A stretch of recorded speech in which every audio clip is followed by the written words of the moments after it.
There are over 107,000 homes in the Phoenix Valley that were purchased between 2020 and 2022, and a significant portion of those homes have either an FHA or VA loan on them at interest rates between 2 and 4%. If you qualify to assume one of these loans, you could be walking into a mortgage payment that is $400 to over $1,000 a month lower than what you get at today's market rate. On a $600,000 loan, that difference of 3% and a 6% rate is almost $1,200 a month, every single month, for the life of the loan. Most buyers in the Valley have no idea this option even exists. Their lender didn't mention it, their agent didn't bring it up, and they've been shopping at today's rate, adjusting their budget around it, and maybe waiting for rates to come down. And when there's an entirely different path sitting out there right in front of them, that nobody told them about. That's what this video is. I'm going to explain exactly what an assumable mortgage is and which loans qualify and which ones don't, and what the savings actually look like on a real estate transaction, and how you find those homes and what the process looks like from start to finish. I'm Megan Williams. Jason and I run Blue Collar Homes here in the East Valley. The name is intentional. We came from Michigan with a Midwestern work ethic and zero shortcuts. And that's exactly how we run our business. No fluff, no spin, just real numbers and straight answers. Over 700 homes sold in Arizona and counting. And we do not do theoretical, we do real strategies that our buyers are actually using right now. And this is one of them. Let's start with what an actual assumable loan means, because the term sounds more complicated than it needs to be. When someone buys a home with a mortgage, that mortgage is a contract between the borrower and the lender. Most mortgages include what's called a due on sale clause, meaning when the home sells, the loan must be paid off in full. You can't transfer it to the new buyer. The new buyer gets their own loan at whatever market rate is currently being offered. But a specific category of these loans don't work that way. FHA loans, loans backed by the Federal Housing Administration, and VA loans, loans backed by the Department of Veteran Affairs. These are assumable by design. They've been built into the program since the very beginning, and when a home with an FHA or VA loan sells, the buyer can, with the lender's approval,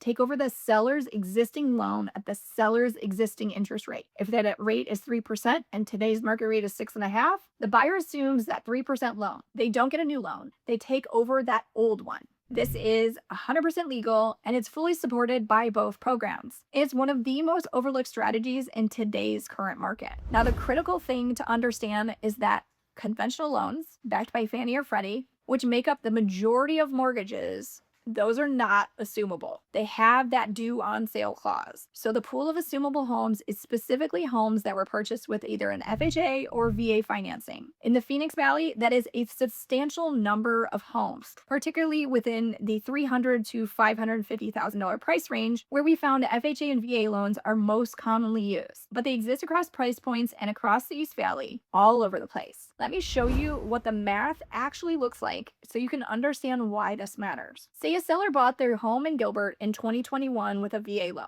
That purchase price was $450,000. They put zero down. That's one of the benefits of using a VA loan. Their interest rate was only 2.875 on a 30-year fixed loan. Their principal and interest payment at that rate was approximately $869 a month. You want to buy that home today. That seller is listing that home for $530,000. That home has appreciated. You put 10% down, which is $53,000. Your loan amount is $477. At today's rate, at 6.5%, your principal and interest is approximately $3,015 a month. Now, if you could assume that seller's existing loan instead, the seller still owes, let's say, $420,000 of the original loan. If you assume that loan, you're taking over that balance of $420,000 at that 2.875% rate. Your principal and interest drops to approximately $1,747 a month, but you're buying the home at $530. So you need to cover that difference, what you're assuming the loan for, and so the purchase price. That's $110,000 that you either pay in cash, which most people do,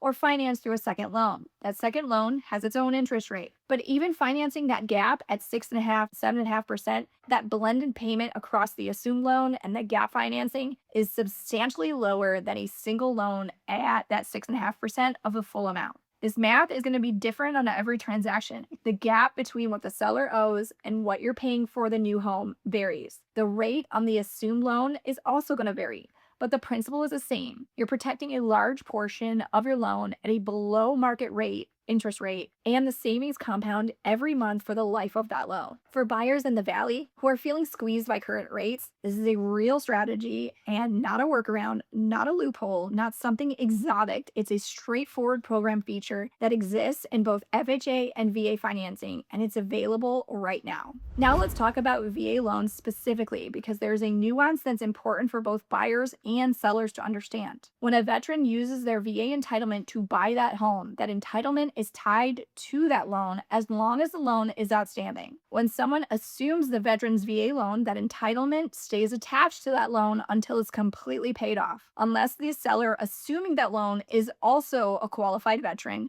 who agrees to substitute their own entitlement for the other person's entitlement. That means that if a civilian buyer assumes a veteran's loan, VA loan, the seller's VA entitlement is going to be tied up. The seller cannot use their full VA entitlement again until that assumed loan is completely paid off and unless that entitlement is substituted at closing. This doesn't kill the transaction, it's manageable and it does happen regularly, but it means that the seller with the VA loan needs to understand what they're agreeing to before they accept an offer that involves an assumption. And it means that a buyer assuming a VA loan needs to work with a lender and an agent who knows how to structure the entitlement transfer correctly. This is not the kind of transaction you want to navigate with someone who's doing their very first assumption. Here's how to find homes with an assumable mortgage here in the Valley. First, the thing to understand is that assumable loans are rarely advertised predominantly. Most listing agents don't flag it, and most sellers don't know to mention it. That means you and your agent have to go looking. There's a couple different platforms out there that specifically identify assumable loans.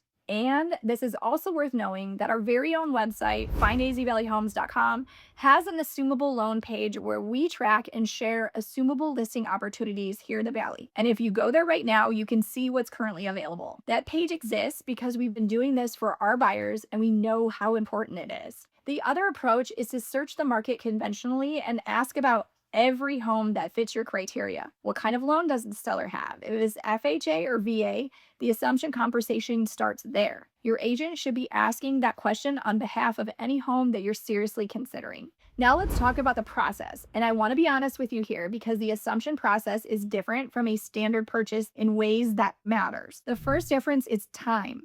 A standard purchase in Arizona closes somewhere between 30 to 45 days. An assumption transaction is going to typically take longer, often more like 60 to 90 days. Sometimes even more. The lender holding the seller's loan has to review and approve that assumption. They're evaluating your income, your credit, your debt to income ratio, essentially underwriting you as a new borrower on their existing loan. That process is going to take time, and if you're on a hard timeline, you need to build this into your planning. The second difference is the lender involvement.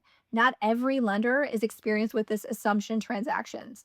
The servicer holding the seller's loan is the one approving that assumption. You don't get to choose a new lender the same way you would on a standard purchase, and some servicers are more efficient than others. Your agent needs to know how to communicate with that servicer, what documentation to get up front, how to manage the timeline so that the seller stays in the deal while the process works through. The third difference is the gap financing piece. If there's a significant difference between what the seller owes and what you're paying, you need to fund that gap.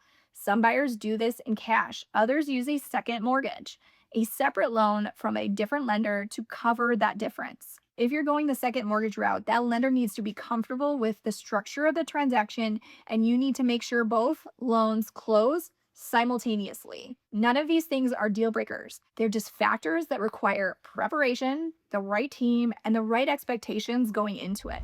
Here's the bottom line. Assumable mortgages are not a strategy for every buyer or every situation. If you're looking for high-priced new construction in Queen Creek with a purchase price well above what an FHA or VA loan would have been back in 2021, that assumable loan pool is very thin at that price point. If you're in a fast-moving situation and you need a 30-day close, the timeline is challenging. But if you're flexible in time, open to a range of price points, and motivated by what current rates are doing to your monthly payment, this is a strategy worth seriously exploring right now. The window where assumable loans represents this kind of savings opportunity is not indefinite. It exists because of the historic rate environment back in 2020 to 2022. And those loans age and properties turn over, and that pool is going to shrink.